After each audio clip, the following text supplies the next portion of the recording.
with the Rockhammer, Thursdays 8 to 10 p.m. Join me, Stevie J, for 2 hours of the heaviest of heavy rock and metal.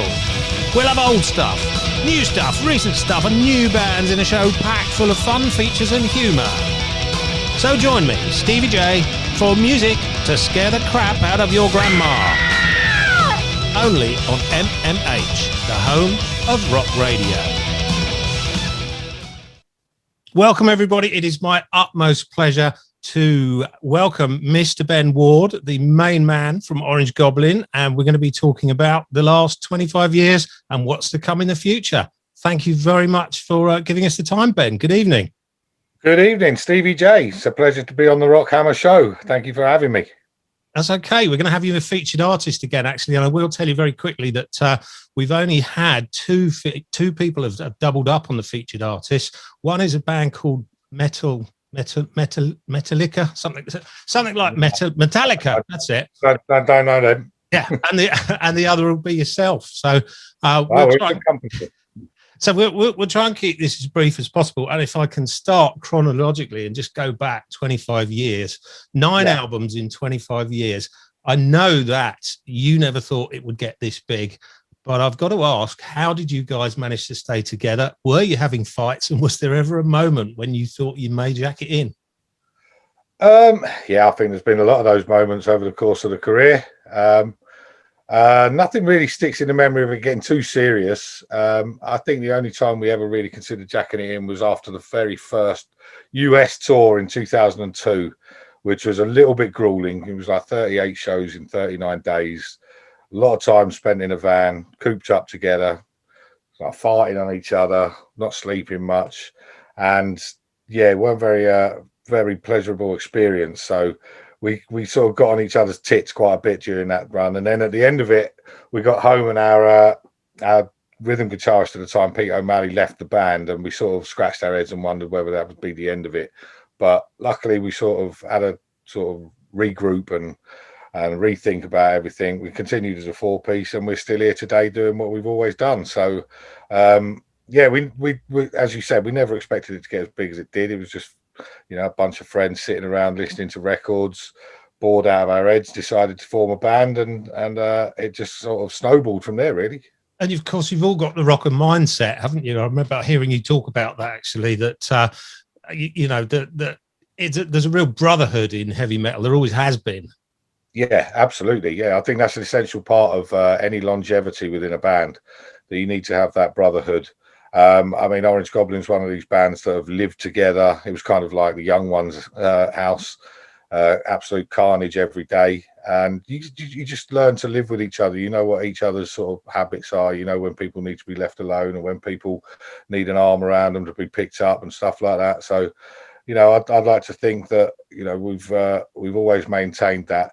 And we've just always sort of kept a grasp of those important elements of any band survival, and that's enjoy what you're doing, don't let it get you down, you know, don't take it all too seriously. You got to take everything with a pinch of salt. There's always going to be bad reviews, there's always going to be people out there that don't like what you do, and having a sense of humor. That's probably the biggest, most important thing you could ever have in this business. You know, things like Spinal Tap and bad news aren't made sort of by coincidence. There's a reason behind things like that.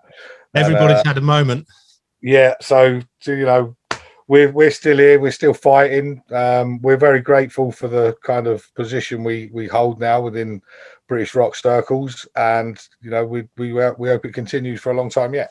I'll be honest, actually, you're held in such high esteem, and I know that you don't like, well, you don't mind the label stoner, but you do fit into a lot more categories. And I always have a rant on the show about how many genres there are, especially shoegaze. I can't imagine you guys being big in the shoegaze circle, but I've got a band called Hot Ram at the moment who are stoners from, I believe, Atlanta.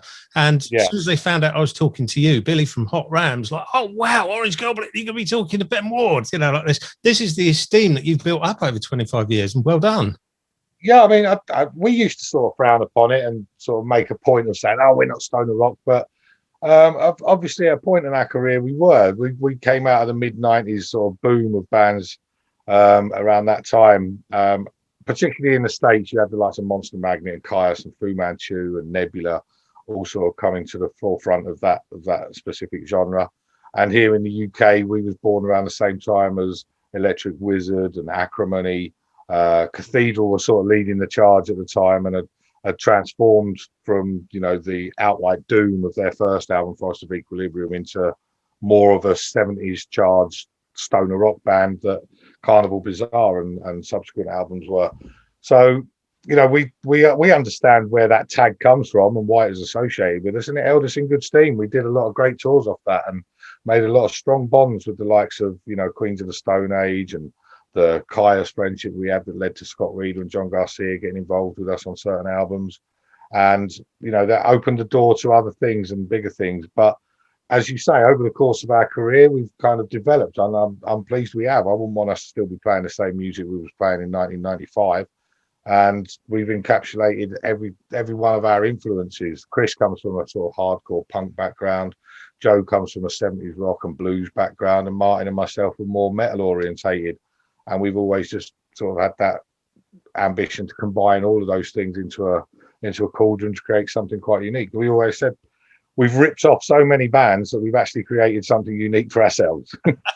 Tell me who hasn't. Tell me who hasn't. And actually, you mentioned Cathedral. I think, were they the first ones you toured with in support?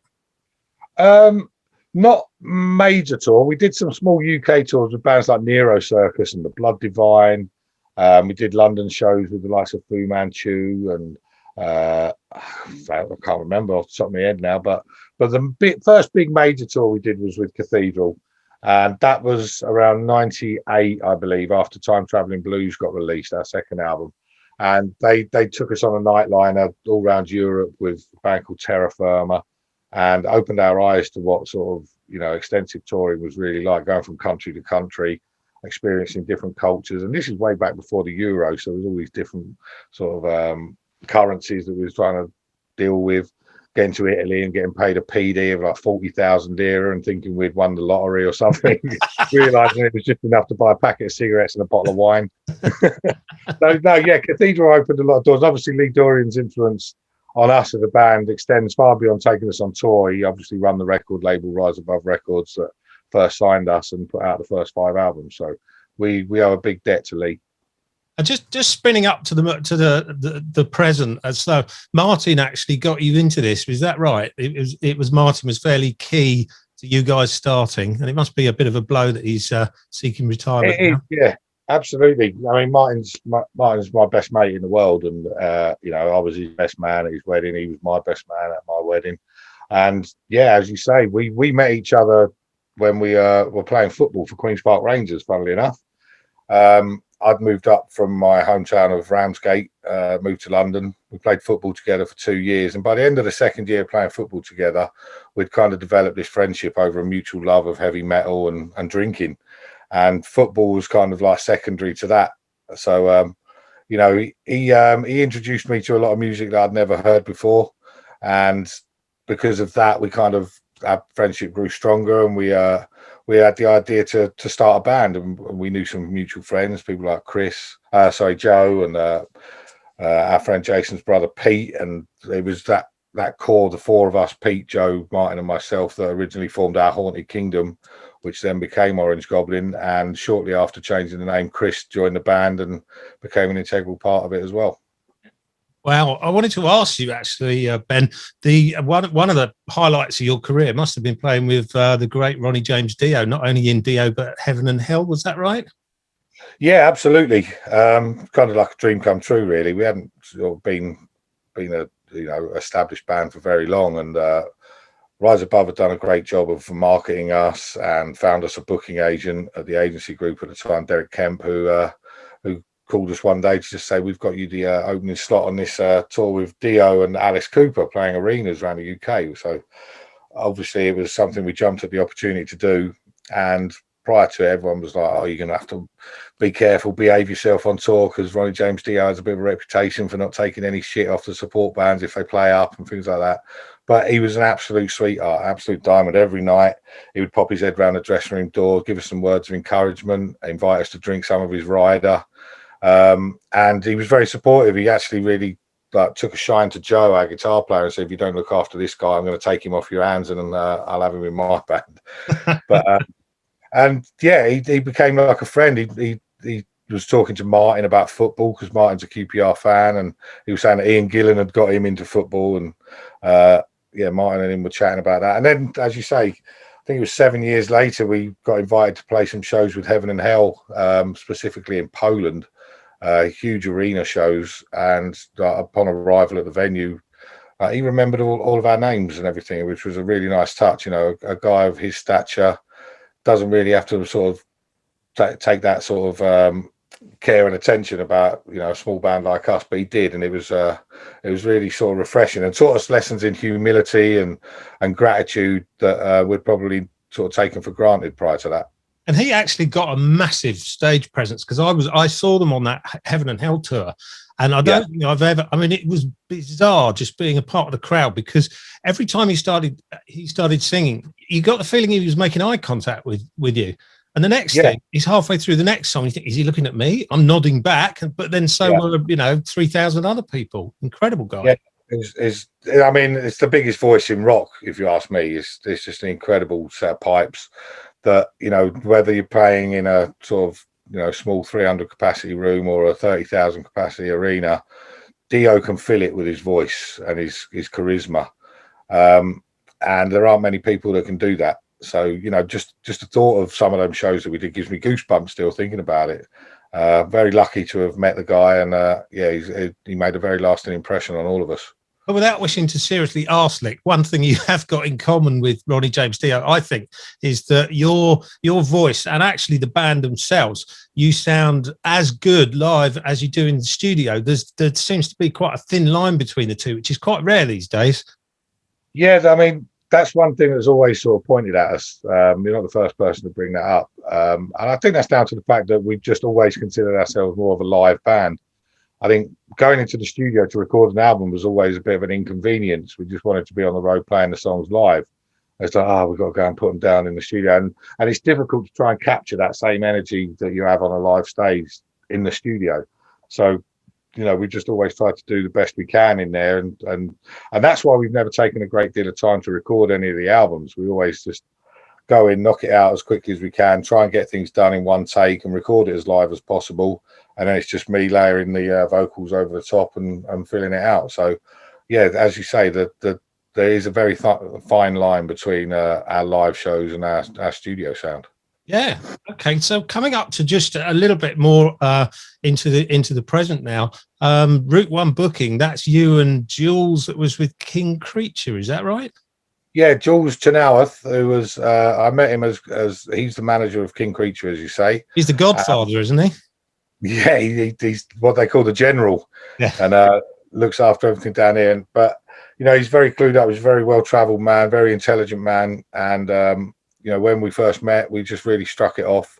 There was an instant bond there, mutual respect. And last year, we sort of decided to start this booking agency called Route One Booking, which meant myself and my wife relocating to Cornwall from London, where I'd lived for 30 years. Bummer. It's one of the best things I've ever done. I don't miss London one bit, to be honest. So yeah, here we are in Cornwall. Now we have like a brilliant opportunity, and people sort of said, you must be mad starting a booking agency during a pandemic. There's no shows, there's no tours, but it was the perfect time to do it. We saw that as an opportunity to get ourselves up and running, evaluate what we can and can't do.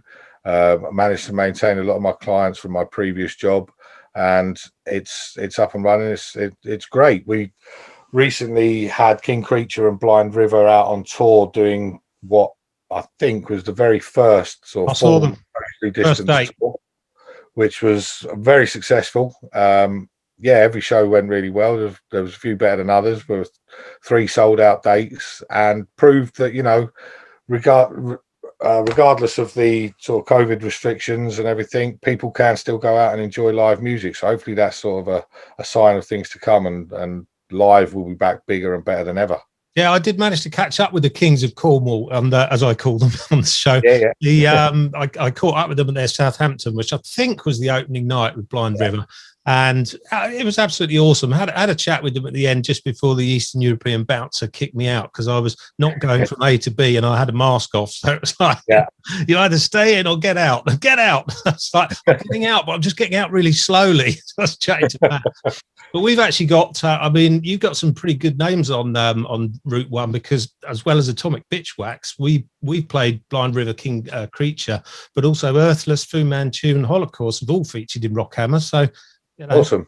Yeah. Good stuff. Pleased to hear it. I mean, I live next door to Dave, the bass player and vocalist from King Creature as well. So I'll go and let him know that I've had a chat with you in a minute. Yeah. He'll remember. Bless him. He's actually, he looks very scary, but he's a nice guy, isn't he? He's a lovely guy, yeah. They all are. They all are. But Jack works at Route 1 booking with us as well, the drummer. Oh, right. Okay. Yeah.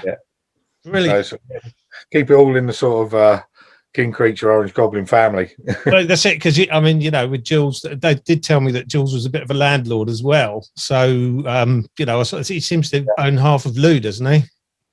Hence the fact I called him the Godfather. Half of Cornwall, I think, from what I've seen. So I have actually had a chat with him last year, actually, when they brought out Wisdom Told, I think it was. I had a natter with him about it. Okay, yeah. I'll be travelling up, well, over your way on Friday for the Love Rocks Festival where King Creature are playing, and I've got Dust Coda there, and Blind River have just been added to the bill as well. So, yeah, looking forward to that. They are a decent bunch of guys, actually, Blind River. Really got on well with them. I had a long chat with them afterwards, outside when we weren't getting attacked by bouncers, I've got to say. So on to matters present, if you don't mind. The live stream, it's from the Planet 10 to the House of God, says he, reading off a post-it note on the side of his. Yep. And when's that happening? Where? Well, what it is, it's 2 nights. We're doing two special sets, one each night. And these originally were an idea we had last year because obviously we was in the middle of lockdown and no shows were happening, so we decided we'd do one of these live stream things. And it was originally planned to happen in November, then got put back to December when the tier system come in, then got scrapped altogether, and it's taken us until June this year to get it off the ground because there's going to be a socially distanced crowd in attendance, so there's going to be sort of 90 to 100 people in the room each night, all sitting at tables, which is going to be weird. And I was kind of a bit reluctant to do that sort of thing, being a front man, because I like that interaction with the crowd. So I wanted to make sure there was a few people in the room. But yeah, as I say, they were supposed to be a celebration of our 25-year anniversary last year. So the first night we're doing is from Planet 10 to the House of God, which is, you know, self-explanatory. It's the first 5 albums that we did for Rise Above, and we'll be playing material from them. And then the second night is they come back to, I can't remember what the actual name of the night is, but it's the last 4 albums, playing material from those 4 records. And we've got some special footage. There's going to be a little sort of fly on the wall documentary. There's Q&A sessions with the band, and they obviously took on a little bit more of a important significance to us when our bass player Martin announced he was leaving. So these are going to be the last 2 shows we ever do with him. Yeah, somebody jumped the gun on Wikipedia, actually, because if you look up, Martin's classed as an ex-member already. He was the first one to notice that. Got in touch with me, he said, "Fucking hell, you ain't hung about. I've been wiped off the Wikipedia." I was like, "Well, who?" I mean, it's scary, isn't it? I mean, I had a Wikipedia page. I used to be an open water endurance swimmer, and suddenly I've got this Wikipedia page. And I was like, where did that come from? Well, it was actually Open Waterpedia, which isn't like fiddling with dolphins. It's actually to do with open water swimmers. And I was looking someone else up on it, and my name came up. Oh, I don't know where it came from. I've got no idea. Yeah. That's the thing. I mean, the Orange Goblin Wikipedia page, we did try to take control of it one day and correct all the things that are, you know, a little bit wrong. But a couple of days later, we went back on it. It had all been changed back again. So we thought, bollocks, can't be bothered. Kind of story of our career, really. Yeah, absolute nightmare. And also, this was one I promoted last week's Rockhammer, actually. I was saying, what an awesome gig. You guys, Phil Campbell and the Bastard Sons, White Raven Down, Massive Wagons, Raging Speedhorn, and Mother Vulture at the Yard. What a gig that's going to be.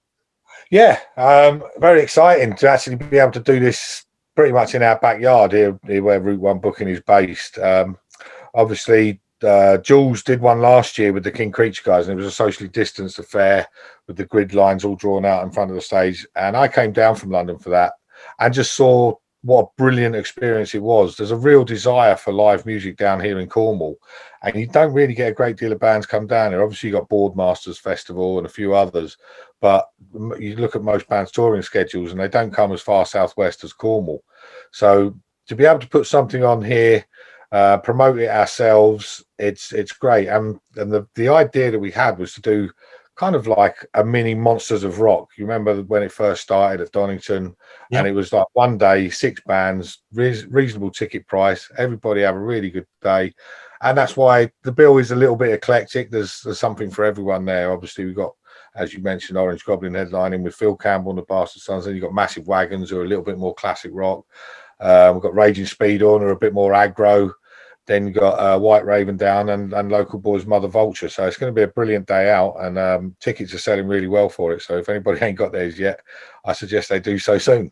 I did ask Stu from White Raven down if he'd pick me up on the way through, actually, because he comes right past my place. Those guys have been great about actually. I think Jack was telling me he met one of them on the socially distanced tour they did recently, and they're so enthusiastic. They've been blasting it all over their social media and really pushing the event. So it's great to have bands like that. They're hungry to do stuff and be proactive. Yeah, looking forward to that. And actually, just one thing they were saying actually was that they're in a similar situation. You guys down in Cornwall, and bands don't often come to Cornwall, and it makes it difficult for you to go elsewhere at times. It's quite and they're sort of stuck in the southeast corner in Essex, and of course nobody comes down to their neck of the woods as well, to a lesser extent. Yeah, so they're kind of a bit isolated, but they're going to be looking forward to that. I am too. That's kind of what we're trying to do here with the events we put on. Is like, if people can't really travel to the rest of the UK to see bands, then we'll bring them here to Cornwall. Yeah, fantastic. Well, listen, I think it's probably time we sign off now. So I'm kind of wanting to just say thank you so much for coming on Rockhammer. And our listeners are going to be well thrilled with that. And they're also going to be thrilled. We've got, and I'll talk to you about this in a minute, we've got 4 tracks that you've chosen coming up in the show, which is a 4-tracker, but I get to choose one as well. So we'll make it 5. And tough shit, it's my show. We'll have 5 Orange Goblin tracks. And I wish to thank you very, very much, Ben, and wish you all the best. It's been my pleasure, mate. Absolutely. And good luck with everything, and hopefully see you at a show very soon. Thank you. Cheers.